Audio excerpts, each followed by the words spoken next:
काहु न पाया ज्ञाना, जो थो था बुसकड़े छड़े किसाना। तीर्थ व्रत और सब पूजा, गुरु बिन दाता और न दूजा। नौनाथ 84 सिद्धा, गुरु के चरण सेवे गोविंदा। गुरु बिन प्रेत जन्म सब पावे, वर्ष सहस्र गर्भ सुरहावे। गुरु बिन दान पुण्य जो करही, मिथ्या होव कदे ना फल ही। गुरु जी के बिना आप कोई भी दान पुण्य करते हो मिथ्या होगा, कभी नहीं फलेगा। गुरु बिन भरम न छूटे भाई, कोट उपाय करो चतुराई। गुरु के मिले कटे दुख पापा, जन्म जन्म के मिटे संतापा। गुरु के चरण सदा चित दीजय, जीवन जन्म सफल कर लीजय। गुरु भक्ता मम आत्म सोई, वाके हृदय रहूं समोई। ओए होए, अब फाइनल फैसला कर दिया गुरु जी परमात्मा ने, कबीर जी ने, कि गुरु भक्ता मम आत्म सोई। जो गुरु जी का सच्चा भक्त है, जैसी लगन गुरु जी में है, उसकी सच्ची श्रद्धा गुरु जी के ऊपर है, तो गुरु भक्ता मम आत्म सोई, वो मेरी आत्मा है।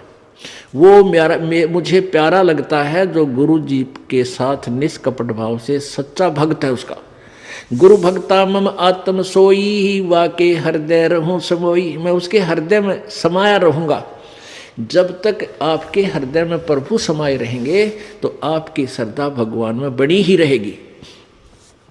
आपके मन में जरा सा भी मैल दास के प्रति आएगा किसी भी पॉइंट से, भगवान वहां से हट जाएगा। जब भगवान का पंजाब से हट गया तो आप नरी कोबद सोचोगे, सारी उल्टी भावना बन जाएंगी। आज ये दास आपको अच्छा लगता है, फिर आपको दुश्मन दिखाई देगा, क्योंकि काल प्रवेश कर जाएगा। जब आपका नाम खंड हो जाएगा, ये पहली पहचान होगी, आपकी रुचि नहीं बनेगी इस दास में। उसका तरीका यही है कि फिर आपको ज्ञान है भगवान का तो फिर आइए, और किसी भी कारण से आपका नाम खंडित है, उपदेश दोबारा मालिक के चरणों में विनती कीजिए और उपदेश पुनर्प्राप्त कर लीजिए, फिर आपका फिर कनेक्शन जोड़ देगा। बहुत दयालु है प्रभु। गुरु भक्ता मम आत्म सोई, वाके हृदय रहूं समोई। 68 तीर्थ भ्रम भ्रम आवे, सो फल गुरु के चरण पावे। ओह, 68 तीर्थों में भ्रम भटक कर आवे, इससे अच्छा एक ही गुरु के चरणों में आने से आपको वो सभी लाभ, सब लाभ मिल जाए। वहां तो कोई लाभ है ही नहीं। तीर्थों पर भ्रमण करते हैं, कोरे पाप कमावे, कोई पुण्य नहीं है। लेकिन हम भ्रमित कर दिए, वहां नहाने से ऐसा होगा, वहां नहाने से ऐसा होगा, तो परमात्मा उसी दृष्टिकोण से उदाहरण देकर आपको समझाते हैं। क्या बताते हैं? 10वां अंश गुरु को दीजय, जीवन जन्म सफल कर लीजय। 10वां अंश अपनी कमाई का, नेक कमाई का 10वां अंश दान में लगावा, गुरु जी को देवे, जीवन जन्म सफल कर लीजिए। 10वां अंश गुरु को दीजिए, जीवन जन्म सफल कर लीजिए। गुरु बिन होम यज्ञ नहीं कीजिए, गुरु की आज्ञा माए रही जय। गुरु जी के बिना कोई भी आपका धार्मिक अनुष्ठान आपने नहीं करना है, और गुरु जी की आज्ञा में ही चलना है। अब कितनी गहरी वाणी बोली है प्रभु ने। गुरु सुरतुरु सुरधेनु समाना, पावे चरणन मुक्ति परवाना। आप जो सतगुरु हैं, पूरे गुरु हैं, देवताओं के एक सुरतरु बताते हैं। स्वर्ग में एक सुरतरु, देवताओं का वृक्ष, तरु माने वृक्ष, कहते हैं उसके नीचे बैठकर जो भी कामना करते हैं वही मनोकामना पूर्ण हो जाती है। सुरतरु बोलते हैं उसके, देवताओं का वृक्ष। और एक सुरधेनु यानी देवताओं की गाय, उसके पास जाकर के जो भी याचना करते हैं वही यानी आहार, उसको खाद्य पदार्थ बना बनाया तैयार मिल जाता है। तो कहते हैं गुरु जी, सतगुरु जो होते हैं वो सुरतुरु भी है और सुरधेनु भी है। गुरु सुरतुरु सुरधेनु समाना, पावे चरण मुक्ति परवाना। तन मन धन अर्प गुरु सेवे, हो गलतान उपदेश से लेवे। तन मन धन अर्पण करके और गुरु जी की यानी शरण ग्रहण करे, उपदेश ले। तन मन धन अर्प गुरु सेवा। तन मन धन कैसे अर्पण करना है?